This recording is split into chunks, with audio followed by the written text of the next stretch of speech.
আপনাদের সাথে আজকে একটা গল্প শেয়ার করব। সেটা হলো আজকে আমি দুপুরবেলা আমার কাজ থেকে বাসায় আসার পথে আমি বাইক চালিয়ে আসি। আমি বাইক চালিয়ে যাই। তো কাকরাইল মোড়ে জাফরান বিরিয়ানির সামনে আমি ওইখানে পেঁপে, আনারস, তরমুজ এগুলো বিক্রি করে মানে ছোট ওই যে ফুটপাতে আরকি বিক্রি করে। তো আমার গরমের দিন তো আমার আনারস খাইতে খুব মন চাচ্ছিল। দেখে চাচা মাত্র কাটতেছিল তো আমি ভাবলাম খাই। ক্ষুধা লাগছে। আনুমানিক ৫টা বাজে মানে কাজ শেষ করে আসার পথে।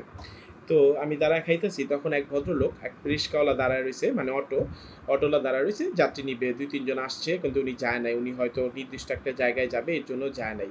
হঠাৎ করে এক ভদ্রলোক এসে উনার রিক্সায় বলল, "এই সামনে চল।" উনি বলল, "মামা কই যাইবেন বলেন?" তো উনি বলল, "ওই সামনে থানায় যাবো, ওই যে পল্টন থানায়।"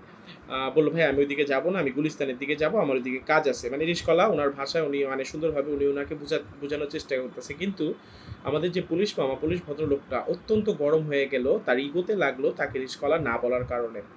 তো রিক্শাওয়ালাকে বলতেছে, "আমি তোর গাড়ি এখন আটকায় ফেলবো বা ইয়েতে দিয়ে দিব, ডাম্পিং এ দিয়ে দিব।" মানে অনেক কথা বলতেছে। পরে রিক্শাওয়ালা আবার অনেক সাহসী ইয়াং ছেলে ছিল। হ্যাঁ? সর্বোচ্চ বয়স হলে ২০-২২ হবে। তো ছেলেটা অত্যন্ত সৎ এবং সাহসী। সে বলল, "আমি অন্যায় কি করছি? আপনি আমাকে এরকম জেরা করতেছেন। আমার যেতেই হবে এটা কি কোনো কথা? আমি রোজ ৳৬০০ না ৳৫০০ জমা দেই। এত কঠোর পরিশ্রম করি। আমার ইচ্ছা মতো আমি যেতে পারবো না?" মানে তার লজিকটা আমার কাছে খুব ভালো লাগছে। ব্যক্তিগতভাবে আমি অটোওয়ালাদের পছন্দ করি না ম্যাক্সিমাম কারণ তারা অনেক রাফ চালায়।